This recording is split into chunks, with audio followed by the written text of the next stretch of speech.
Porque uma decisão de uma jogada errada, como essa, um pênalti não dado, pode botar um time para a segunda divisão, pode dar um título para um clube, pode tirar uma vaga da Libertadores. Enfim, tem que acabar com esse negócio do VAR apitar o jogo. Se tem a máquina tem que ser usada para o bem. Agora, não pode uma pessoa achar, não foi pênalti isso. O VAR apita o jogo. Eu venho falando isso há 10 anos. Após derrota do Fluminense para o Bragantino, Renato Gaúcho, em entrevista, fica revoltado com o VAR. Acompanhe o que rolou. Queria que você falasse sobre o resultado, né? O Fluminense vinha de uma sequência de 7 jogos sem perder, contando as outras competições. Tem essa derrota na tarde de hoje e se pudesse explicar mais sobre os inícios, né, do primeiro e segundo tempo, levando gols logo no início do jogo, que acredito que atrapalhe um pouco o que foi planejado para o restante dos minutos. Obrigada. Boa noite a todos. Bom, quanto a essa última parte da tua pergunta, antes de a gente entrar em campo, eu reuni o grupo e falei novamente para eles, olha só, estou sentindo que vocês não estão focados no trabalho. Vocês vão entrar lá e, infelizmente, vai acontecer o pior. Estou avisando vocês para vocês acordarem, porque a coisa vai acontecer. Aconteceu. No intervalo do jogo, eu falei a mesma coisa. Entre ligados, entre focados, entre concentrados no trabalho de vocês, a gente voltou para o jogo com esse gol. Senão a coisa vai acontecer de novo. E, infelizmente, a coisa aconteceu de novo. A gente procura alertá-los, a gente procura falar para eles o que pode acontecer. E, infelizmente, nós não entramos concentrados da maneira que nós tínhamos que entrar. Tomamos 2 gols com 4 minutos, se não me engano, logo no início do jogo. E aí qualquer esquema tático vai por água abaixo, né? Aí no segundo tempo a gente tem que abrir o time, tem que se expor, tem que dar espaço para o adversário. E aí aconteceu o que aconteceu. Mesmo assim conseguimos fazer o segundo gol. E no momento que a gente estava crescendo na partida, que eu ia fazer mais algumas substituições, colocar ainda mais o time para frente, aí infelizmente num lance de total infelicidade o Guga escorregou e nós tomamos o quarto gol. Depois ficou um jogo aberto, eles tiveram alguma chance, nós tivemos outras chances. Enfim, é um jogo para a gente aprender bastante, tirar de lição, tirar como exemplo e guardar na memória. Então esse é o meu tema com o meu grupo para os próximos jogos, apesar que eu alerto eles sempre sobre isso.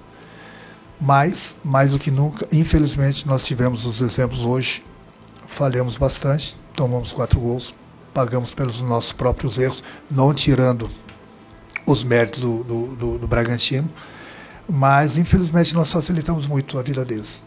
E perdemos um jogo que a gente poderia ser aqui com um resultado melhor. Essa é a minha análise do jogo, e eu respeito qualquer outra opinião. Agora vem uma outra opinião, se você me permite.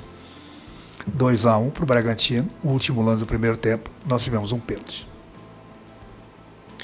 Então muita gente pode falar, foi pênalti, não foi pênalti. Bom, o que eu tenho para falar desse lance, o Rodrigo, o diretor de arbitragem da CBF, o Périx é a pessoa encarregada de cuidar do VAR. A CBF sabe que eu sou um cara que defende a arbitragem, dou moral para a arbitragem, mas tem horas que eu também tenho que falar.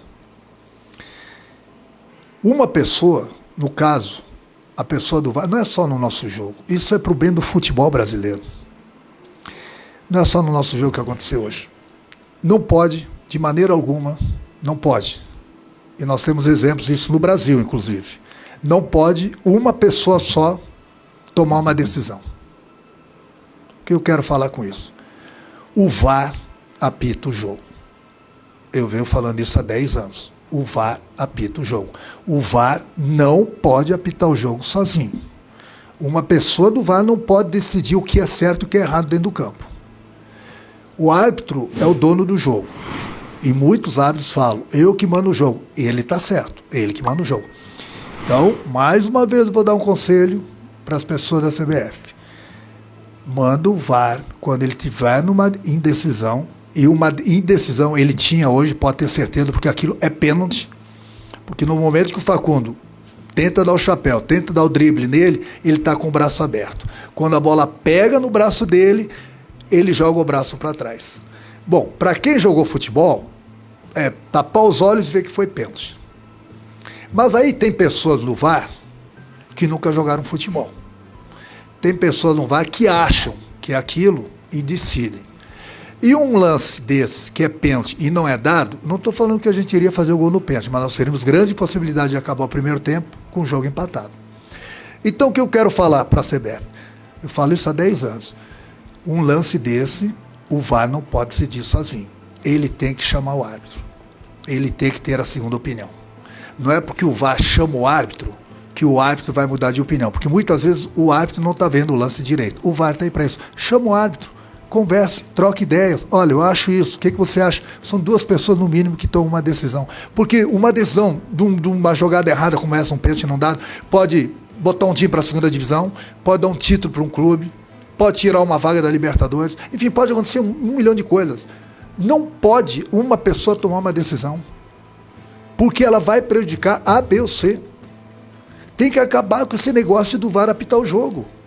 Eu não sou contra o VAR, pelo contrário, sou totalmente a favor do VAR. Se tem a máquina tem que ser usada para o bem.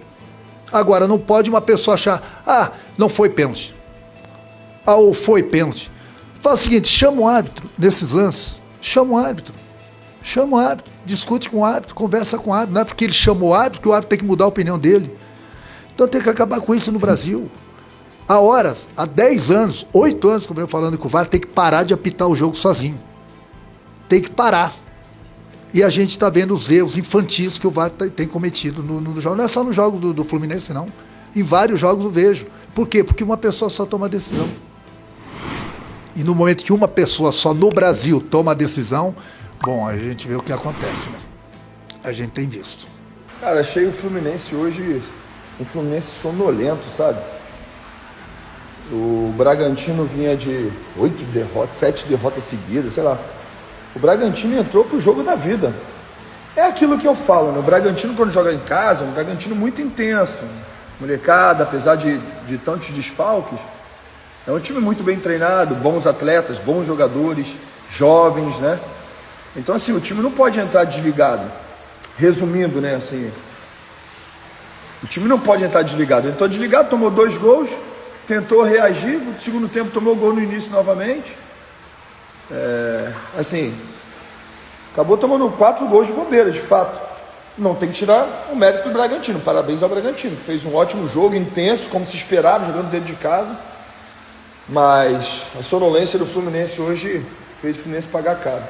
Já deixa o like no vídeo e se inscreva no canal. Tamo junto!